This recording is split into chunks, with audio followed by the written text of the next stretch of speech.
তুমি আগুনের মতো গরম হয়ে যাও না,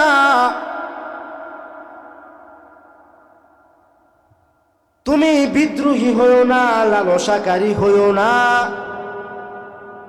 মহান আল্লাহ তোমাকে মাটি দিয়া সৃষ্টি করেছেন, তুমি মাটির মতো নরম থাকো, মাটির মতো নম্র হইয়া যাও। মাটির মতো যদি নম্র হইয়া যাও, তোমার সম্মান আল্লাহ বাড়াইয়া দিবে। যেই লোহাটা ভালো না, সেই লোহার জংকার কখনো দূর করা যায় না। যেই লোহা ভালো না, সেই লোহার জংকার কখনো দূর করা সম্ভব না। লোহা যদি ভালো হয়, তার জংকার দূর করা সম্ভব। আর যেই লোহাটা সম্পূর্ণরূপে জংকারে পরিপূর্ণ, ওই লোহার জংকার যদি দূর করতে যায়, জংকার তো দূর করা যাবে না। জংকার দূর করতে করতে লোহার অস্তিত্ব বিলীন হয়ে যাবে, লোহার কোনো অস্তিত্ব থাকবে না। যেই ধাতুর মূল ভালো না, তার মধ্যে শিক্ষার ক্রিয়া প্রতিফলিত হবে না। যেই ধাতুর মূল ভালো হবে, তার মধ্যে শিক্ষার ক্রিয়া প্রতিফলিত হবে। কুকুরকে যদি ৭ সমুদ্রের মধ্যে ডুবাইয়া চুবাইয়া ফালাইয়া ধৌত করা হয়, ৭ সমুদ্রের মধ্যে যদি ধৌত করা হয়, কুকুরকে কখনো পাক পবিত্র করা যাবে না। বরঞ্চ যতই ভিজানো হবে, তত বেশি নাপাক সদরাবে। যত বেশি ভিজাবেন, তত বেশি নাপাক সদরাবে। হযরত ঈসা আলাইহিস সালাতু ওয়াস সালামের গাধাকে যদি পবিত্র মক্কায় নিয়ে ঘুরানো ফিরানো হয়, পবিত্র মক্কায় নিয়ে যদি ঘুরানো হয়, তথাপিও এই গাধা কি কখনো হাজী হতে পারবেনি? হাজী হতে পারবে? কখনো কোনোদিন যেমন হযরত ঈসা আলাইহিস সালামের গাধা পবিত্র মক্কায় ঘুরানো ফেরানোর উপরেও হাজী হতে পারবে না। বরং যখন ফিরে আসবে, ওই গাধা গাধাই থাকবে। ঠিক তদ্রূপ যেই মানুষটার ভিতরে কোনো আদব নাই, যেই মানুষটার ভিতরে ধৈর্য নাই, যেই মানুষটার ভিতরে বিনম্রতা নাই, যেই মানুষটার ভিতরে আকেল জ্ঞান থাকার পরেও আকেল জ্ঞান খাটায় না, মনোযোগ দিয়া শুনবে না, উলামা কেরামের প্রতি মুহাব্বত থাকবে না, এই ধরনের কোনো বেআকেল, এই ধরনের কোনো বেয়াদব, এই ধরনের কোনো বেয়াখেয়ালি, এই সমস্ত বেয়াখেয়ালি ব্যক্তিদেরকে আল্লাহ ইলমে দ্বীন হাসিল করার তৌফিক দান করবে না, কখনো না। ধাতু ঠিক থাকতে হবে। এই জন্য বিনয় নম্রতার অনেক দাম, আদবের অনেক দাম, আদবের অনেক মূল্য। আমাদের ভিতরে যদি আদব না থাকে, আমরা আল্লাহ পাকের পক্ষ থেকে রহমত প্রাপ্ত হব না, আল্লাহর রহমত থেকে থাকবো বঞ্চিত। ইলমে দ্বীন হাসিল করা, এটাও তো আল্লাহ পাকের একটা রহমত। আপনারা যেখানে বসছেন ইলমে দ্বীন হাসিল করার জন্য, আল্লাহকে মুহাব্বত করার জন্য এখানে বসছেন, আল্লাহর মুহাব্বতে। তো আল্লাহর পক্ষ থেকে রহমত প্রাপ্ত হতে হলে আমার আপনার ভিতরে সেই আদব কায়দা থাকতে হবে, বিনয় নম্রতা থাকতে হবে। বিনয় নম্রতার অনেক দাম। আল্লামা শেখ সাদি রহমাতুল্লাহি আলাইহি বলেন, তুমি মাটির সৃষ্টি হইয়া আগুনের মতো রাগান্বিত হইও না। তুমি মাটির সৃষ্টি হইয়া তুমি আগুনের মতো গরম হইও না, বেয়াদবি প্রদর্শন করবা না। তুমি মাটির সৃষ্টি, আল্লাহ তোমাকে মাটি দিয়া বানাইছেন, তুমি মাটির মতো নরম থাকো, নম্র থাকো, বিনম্রতা প্রদর্শন করো। কিন্তু আমাদের ভিতরে এমন জানোয়ারের চরিত্র প্রকাশিত হয়, যে জানোয়ারের চরিত্রের কারণে পুরা সমাজ নষ্ট হয়ে যাইতেছে। কথা কি বুঝতেছেন আমার? পুরা সমাজ নষ্ট হচ্ছে জানোয়ারের চরিত্রের কারণে। আপনি কি জানোয়ার? আপনি কি জানোয়ার? আপনি তো মানুষ, মাটির সৃষ্টি, আশরাফুল মাখলুকাত। আশরাফুল মাখলুকাত হয়ে, সৃষ্টির সেরা জীব, সৃষ্টির সেরা মানুষ হয়ে সর্বাপেক্ষা বেশি সম্মানিত আসন আমরা গ্রহণ করে আমরা জানোয়ারের চরিত্র দেখাচ্ছি। এই জন্য আজকে পুরা সমাজ নষ্ট হয়ে যাচ্ছে। আল্লামা শেখ সাঈদী রহমাতুল্লাহি আলাইহি বলেন, যে খাকে আফরিদাত খুদাবন্দ পাক, যে খাকে আফরিদাত খুদাবন্দ পাক, পসাই বান্দা উফতাদগি কুঞ্চু খাক, পসাই বান্দা উফতাদগি কুঞ্চু খাক। হারিসো জাহাসুজ ওয়াসর কাশমবাস, হারিসো জাহাসুজ ওয়াসর কাশমবাস, যে খাকে আফরিদন দতা দেশমবাস, যে খাকে আফরিদন দতা দেশমবাস। ও মুসলমান, ও ভরা ডুবানো মুসলমান, ও ভালুকা ভরা ডুবানি সিন্দার আমার ধর্মপ্রাণ মুসলমান ভাইয়ারা, আল্লামা শেখ সাঈদী রহমাতুল্লাহি আলাইহি বলতেছেন, মহান আল্লাহ তোমাকে মাটি দিয়া বানাইছে, মহান আল্লাহ তোমাকে মাটি দিয়া সৃষ্টি করেছেন। অতএব তুমি মাটির মতো নরম থাকো, মাটির মতো নম্র থাকো। তুমি মাটির মতো নম্র হইয়া যাও। তুমি আগুনের মতো গরম হইয়া যাও না।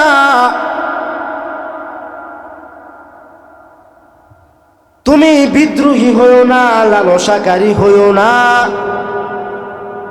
মহান আল্লাহ তোমাকে মাটি দিয়া সৃষ্টি করেছেন, তুমি মাটির মতো নরম থাকো, মাটির মতো নম্র হইয়া যাও। মাটির মতো যদি নম্র হইয়া যাও, তোমার সম্মান আল্লাহ বাড়াইয়া দিবে, সম্মান আল্লাহ পাক বাড়াইয়া দিবে।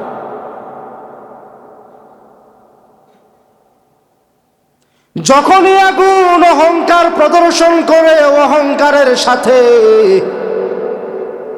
বরত্ব প্রদর্শন করে, অহমিকা প্রদর্শন করে, অতি উপরে উঠতেছে, তখনই মাটি নম্রতা প্রদর্শন করে নিজের আপাত মস্তক নত করে দিয়েছে, নম্রতা ভদ্রতা প্রদর্শন করেছেন, নিজেকে ছোট মনে করেছেন। আগুন অহংকার দেখাচ্ছে আর মাটি বিনম্রতা দেখাচ্ছে। আগুন অহংকার করতেছেন আর মাটি নম্রতা দেখাচ্ছেন। এই জন্য আল্লাহ আগুন দিয়া সৃষ্টি করলেন পাপিষ্ঠ শয়তান, আর মাটি দিয়া আল্লাহ বানাইলেন সৃষ্টির সেরা মানুষ। আল্লাহ বানাইলেন সৃষ্টির সেরা আশরাফুল মাখলুকাত, সর্বশ্রেষ্ঠ জাতি মানুষ জাতি, মানব জাতি আল্লাহ সৃষ্টি করলেন। মানব জাতি আল্লাহ বানাইলেন এই বিনম্রতা প্রদর্শনের জন্য। এই আল্লাহ পাক আগে থেকেই জানতেন যে মাটি বিনম্রতা প্রদর্শন করবে, নম্রতা দেখাবে, নরম থাকবে। এই জন্য আল্লাহ আগুন দিয়া বানাইলেন শয়তান, চিরস্থায়ী জাহান্নামীর লিডার, আর মাটি দিয়া বানাইলেন আল্লাহ মানব জাতি।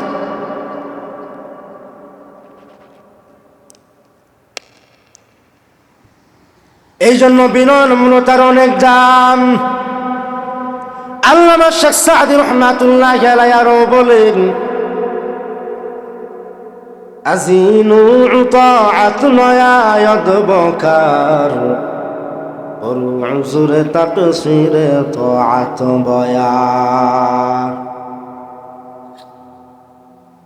আজিনু তাআত নয়ায়দ বকার ওর উযুরে তাকসিরে তাআত বয়ান। আল্লামা শেখ সাদি রহমাতুল্লাহি আলাইহি বলতেছেন,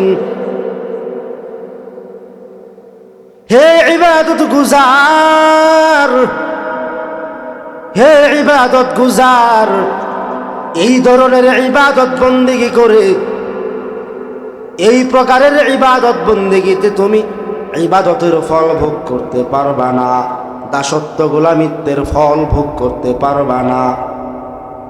অতএব তুমি তোমার ইবাদতে অসমর্থ হওয়ার অপরাধ স্বীকার করে নাও। তোমার ইবাদতে অসমর্থ হওয়ার অপরাধ স্বীকার করে নাও।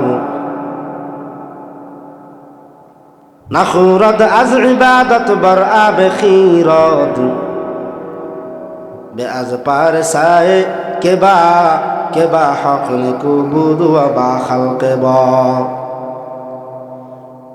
نخورد از عبادت بر آب خیراد که با حق نکون بود و با خلق باد। আল্লামা শেখ সাদি রহমাতুল্লাহি আলাইহি আরো বলতেছেন, যেই মানুষটা আল্লাহ তাআলার কাছে নেককার, যেই মানুষটা আল্লাহ তাআলার কাছে নেককার কিন্তু মানুষের কাছে মন্দ, মানুষের সাথে সদ্ব্যবহার করে না, দুর্ব্যবহার করে, খারাপ আচরণ করে, অসদাচরণ করে, মানুষের মনে কষ্ট দেয়, মানুষের মনে আঘাত দেয়, কিন্তু মানুষ, যেই মানুষটা আল্লাহ তাআলার কাছে নেককার, নেককার হওয়ার উপরেও মানুষের সাথে সদ্ব্যবহার না করার কারণে, অসদাচরণ করার কারণে, খারাপ ব্যবহার করার কারণে, আল্লামা শেখ সাদি রহমাতুল্লাহি আলাইহি বলতেছেন, ও ইবাদত গুজার, এই ধরনের ইবাদত বন্দেগী করাতে ইবাদতের ফল তুমি ভোগ করতে পারবা না। এই ধরনের নাদান কমবক্ত, এই ধরনের কপাল পুরা ইবাদত বন্দেগীর ফল ভোগ করতে পারবে না। ইবাদতের ফল যদি ভোগ করতে চাও তাহলে আল্লাহ তাআলার কাছে নেককার হতে হবে এবং মানুষের কাছেও নেককার হতে হবে, মানুষের সাথে সদ্ব্যবহার করতে হবে।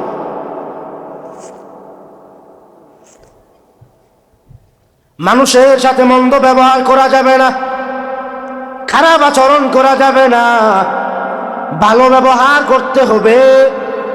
মন্দ ব্যবহার করলে এই ধরনের ইবাদতের ফল ভোগ করা যাবে না। ও ভরাডুবার মুসলমান,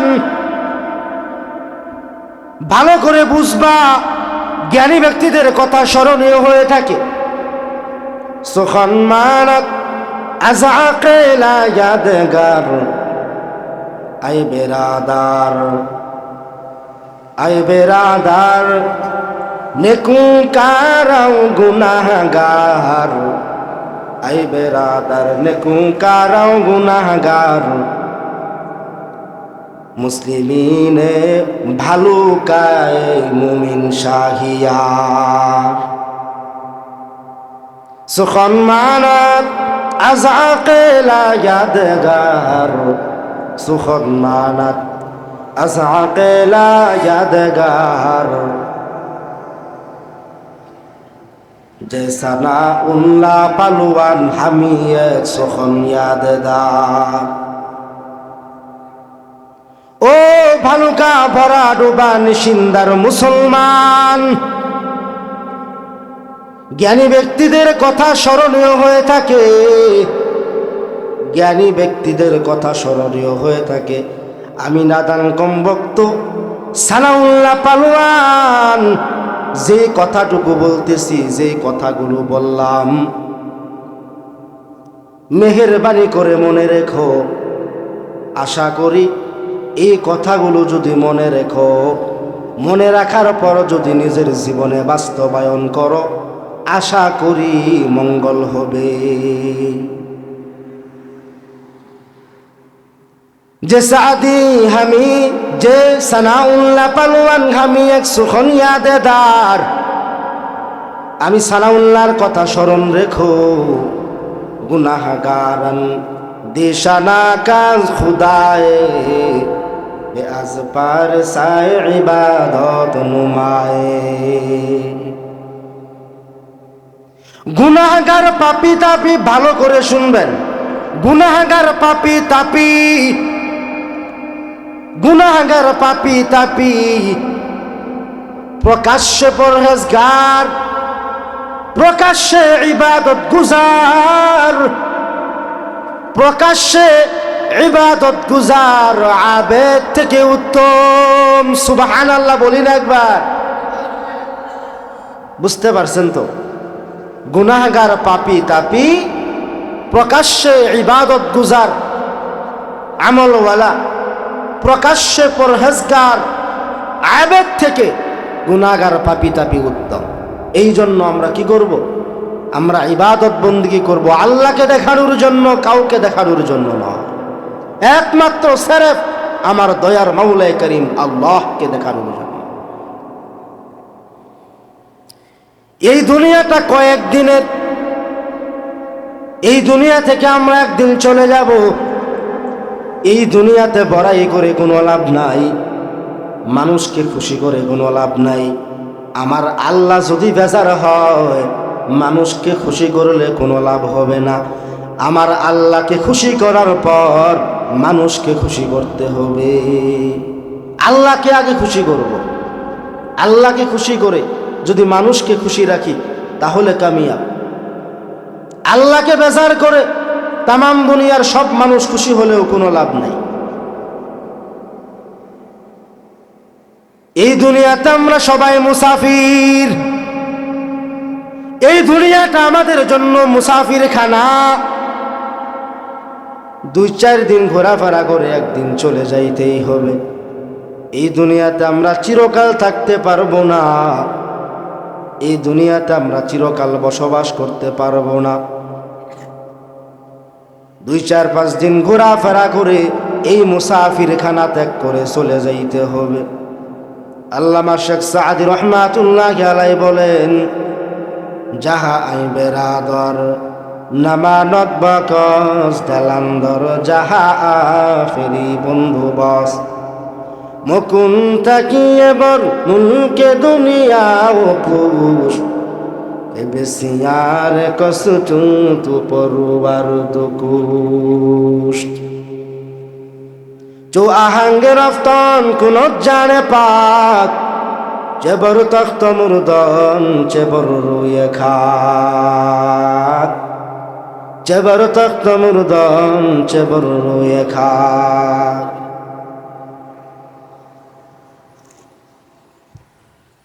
আল্লামা শেখ সাদি রহমাতুল্লাহি আলাইহি বলেন, ও আমার ভাইরা, ও আমার মুসলমান ভাইরা, যাহা আই বেরাদার নামানত বাকস দালান্দর, যাহা ফেরি বন্ধু বস। এই দুনিয়াতে আমরা সবাই মুসাফির। এই দুনিয়াতে চিরকাল থাকার জায়গা না। এই দুনিয়াতে কেউ চিরকাল থাকতে পারবে না। এই দুনিয়াটা চিরকাল থাকার স্থায়ী জায়গা না। এই দুনিয়াতে চিরকাল কেউ বসবাস করতে পারবে না। এই দুনিয়াটা হলো একটা মুসাফিরখানা। আমরা সবাই মুসাফিরখানায় আছি। এই দুনিয়াটা আমাদের জন্য মুসাফিরখানা। মুসাফিরখানা একদিন ত্যাগ করে চলে যাইতেই হবে। এই মুসাফিরখানায় চিরকাল থাকা যাবে না।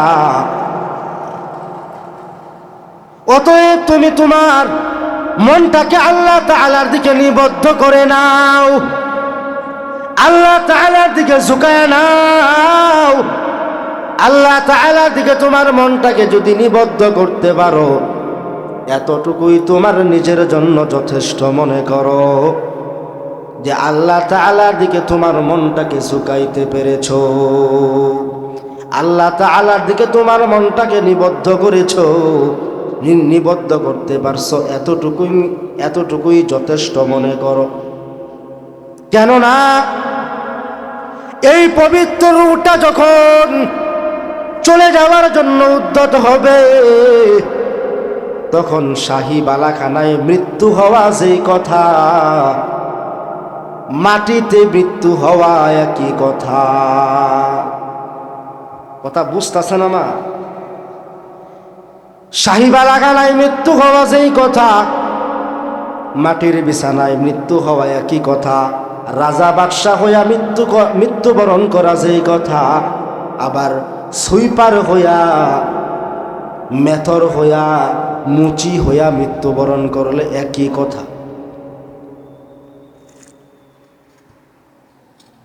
কিন্তু গুনাহগার পাপী তাপী হইয়া মৃত্যুবরণ করা যেই কথা, নেককার আল্লাহ পাকের আশিকিন জাকিরিন, আল্লাহর মুহিব্বিন প্রিয় বান্দা হইয়া মৃত্যুবরণ করা কিন্তু একই কথা না। এক সমান কি? আপনারা এই যে জাকিরিন শাকিরিনদের অন্তর্ভুক্ত হয়ে আছেন। আল্লাহু আকবার! কত দাম আপনাদের!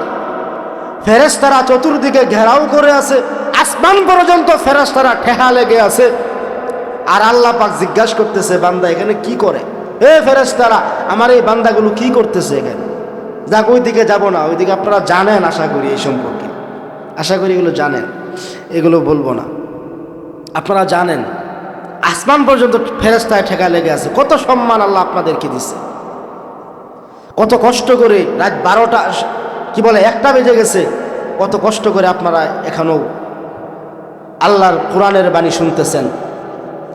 তো কি বললাম, এই দুনিয়াটা আমাদের জন্য মুসাফিরখানা। এই দুনিয়াতে আমরা চিরকাল থাকতে পারবো না। এই দুনিয়াতে আমরা থাকতে পারবো না, যেহেতু একদিন চলে যাইতেই হবে। তাহলে কি লাভ এই দুনিয়ার চাকচিক্যের মোহে পড়ে? আল্লামা শেখ সাদি বলতেছেন, ও আমার ভাইরা, এই দুনিয়ার কোনো কিছুর, এই বিরাট পৃথিবীর কোনো কিছুর ভরসা তুমি করিও না। এই বিরাট পৃথিবীর কোনো কিছুর ভরসা তুমি করিও না।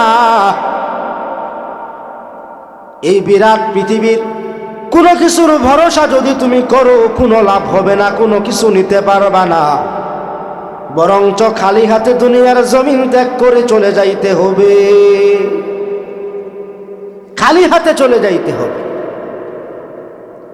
আমার তোমার মতো কত বড় বড়, কত নামি দামি ব্যক্তিবর্গদেরকে এই কবরের মধ্যে, এই জমিনের মধ্যে দাফন করা হয়েছে। তাদের নাম নিশানা পর্যন্ত বাকি নাই, তাদের নাম নিশানা পর্যন্ত দুনিয়ার জমিনে বাকি নাই। যাদের নাম গন্ধ এখন কারো কাছে শোনা যায় না, বস নাম আর বসির জমি দাফন কর দায়ান, কজ হাসতে আসবার রুয়া জমি এক নিশানা মান, আপির লাশার কে সপর বন্ধ সিরে খা, খা কষ্ট না বখর দইস্তে খানা মানত। আল্লামা শেখ সাদি রহমাতুল্লাহি আলাইহি বলেন, বসনামু আর বসির জমি দাফন কর দায়ান, কজ হাসতে একবার রুয়ে জমি এক নিশানা মান। কত নামি দামি, কত মশহুর মশহুর, কত বড় মাফের, কত রাজা বাদশাহ, কত বড় বড় ব্যক্তিবর্গদেরকে, কত রাজা বাদশাহ, এমপি মন্ত্রী মিনিস্টার, কত নামি দামি, কত পরিচিত, কত বড় বড় ব্যক্তিদেরকে, কত বড় বড় ব্যক্তিবর্গদেরকে দুনিয়ার জমিন থেকে বিদায় হতে হয়েছে, এই জমিনের নিচে দাফন করা হয়েছে, এই দুনিয়ার জমিন থেকে বিদায় হয়ে গেছে, এই জমিনের নিচে দাফন করা হয়েছে, তাদের নাম নিশানা পর্যন্ত দুনিয়াতে বাকি নাই, যাদের নাম গন্ধ পর্যন্ত শোনা যায় না। বাদশাহ নওশেরুয়া ছিল একজন ন্যায়পরায়ণ বাদশাহ। বাদশাহ নওশেরুয়াকেও তো এই জমিনের নিচে দাফন করা হয়েছে। বাদশাহ নওশেরুয়াকে এই জমিনের নিচে দাফন করা হয়েছে। তিনি ন্যায়পরায়ণ বাদশাহ থাকার কারণে বাদশাহ নওশেরুয়ার সুনাম সুখ্যাতি এখন পর্যন্ত পৃথিবীর বুকে স্মরণীয় হয়ে আছে। তামাম বিশ্বের আনাচে কানাচে সর্বপ্রান্তে মানুষের মুখে মুখে শোনা যায়। আর অল্প সময় শেষ করে দিচ্ছি, আমি বুঝতেছি আপনাদের কষ্ট হচ্ছে, শেষ করে দিচ্ছি। তো মানুষের মুখে মুখে এখনো শোনা যায় বাদশাহ নওশেরুয়ার সুনাম সুখ্যাতির খবর সারা বিশ্বের আনাচে কানাচে মানুষের মুখে আমরা শুনতে পাই। কেন? কি তিনি একজন ন্যায়পরায়ণ বাদশাহ। এই জন্য আল্লামা শেখ সাদি রহমাতুল্লাহ আলাইহি এখানে উপদেশ চলে বলেছেন, ও মানুষ, ও মানব সমাজ, তোমরা ভালো ভালো কাজ করো, তোমরা নেকের কাজ করো, মসজিদ মাদ্রাসার খেদমত করো, মসজিদ মাদ্রাসার কাজে নিয়োজিত থাকো, এদেরকে সাহায্য সহযোগিতা করো, আলেম উলামাদেরকে সাহায্য সহযোগিতা করে যাও। একদিন খবর প্রকাশিত হবে মাওলানা নজরুল ইসলাম সাহেব দুনিয়ার জমিন থেকে বিদায় হয়ে গেছে, কিন্তু এই জমিনের ভিতরে, এই জমিনে মাওলানা নজরুল ইসলাম সাহেব ভরাডুবা নিশিন্দায় একটা মাদ্রাসা করে গেছেন, যেই মাদ্রাসা থেকে অনেক হাফেজা আলেম পয়দা হইতেছে। এই যে একটা সুনামের সুখবর, এই সুনাম সুখ্যাতি মৃত্যুর পরেও অক্ষুণ্ণ থাকবে। এই জন্য ভালো ভালো কাজ সম্পন্ন করে নাও, মৃত্যু আসার আগে আগে। একদিন খবর প্রকাশিত হবে অমুক ব্যক্তি দুনিয়াতে নাই, এই খবরটা আসার আগে আগে তোমার ভালো কাজগুলো সম্পন্ন করে নাও, ভালো ভালো কাজগুলো সম্পন্ন করে নাও, অন্যথায় মৃত্যুর পর পস্তাইতে হবে, আফসোস করতে হবে, কিন্তু আফসোস করলেও কোনো কাজে আসবে না। আল্লাহর নবীর ঘর মাদ্রাসা, এর মোহাব্বত যদি আমার আপনার ভিতরে না থাকে, আমি আপনি কিসের নবীর আশেক হইলাম? আমার আপনার নবী কত দয়াবান মানুষ ছিল, কখনো কোনো দিন কাউকে খালি হাতে ফেরত দেন নাই। যদি থাকে, পকেটে যদি থাকতো, তাহলে কাউকে খালি হাতে ফেরত দিতেন না। আর তিনি এত দয়াবান ছিলেন, তিনি শুধু মানুষকে দয়া করতেন না, মানুষকে মায়া করতেন না, তিনি পিঁপড়ার প্রতিও তিনি, এক্সাম্পল স্বরূপ বলতেছি, একটা পিঁপড়ার প্রতিও তিনি দয়া করতেন, একটা মশা মাছিও তার দয়া, তার অনুগ্রহ ভোগ করেছেন। কেমন মায়ার নবীর উম্মত আমরা হয়েছি! আল্লাহু আকবার! এটা আমার আপনার জন্য সৌভাগ্য যে আমি আপনি সেই শ্রেষ্ঠ নবীর উম্মত হইতে পেরেছি। কেমন দয়াবান ছিলেন দেখেন না, নিজের জীবনকে বাজি রাখে একটা জানোয়ারের জন্য, যেমন জংলার হরিণী, আরো বিভিন্ন ক্ষেত্রে এরকম দয়া করছেন না? সংক্ষিপ্ত শেষ করে দিচ্ছি। মায়া নবী রাস্তা দিয়া যাচ্ছে, মায়া নবী রাস্তা দিয়া যাইতেছে, এক ইহুদি ভাই জঙ্গল থেকে একটা বাচ্চার মা হরিণীকে ধরে গাছের সাথে বেঁধে রাখলো। একদিন 2 দিন দীর্ঘ কয়েকদিন হয়ে গেল, বাচ্চার সাথে মায়ের কোনো দেখা নাই। বাচ্চার সাথে মায়ের কোনো দেখা নাই। মায়ার নবী ওই রাস্তা দিয়া চলতেছেন, মায়ার নবী ওই রাস্তা দিয়া চলতেছে। হরিণী রহমাতুল লিল আলামিন নবীকে দেখা মাত্র ওই হরিণ